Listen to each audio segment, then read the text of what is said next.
सोमनाथाय नमः। ॐ मल्लिकार्जुनाय नमः।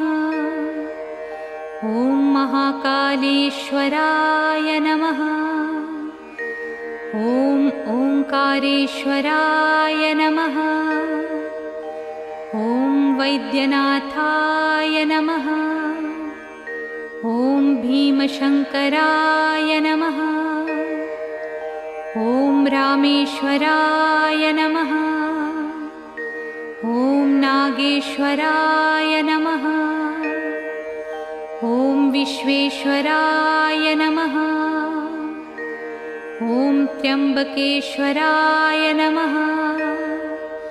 ॐ केदारेश्वराय नमः। ॐ भुस्मेश्वराय नमः।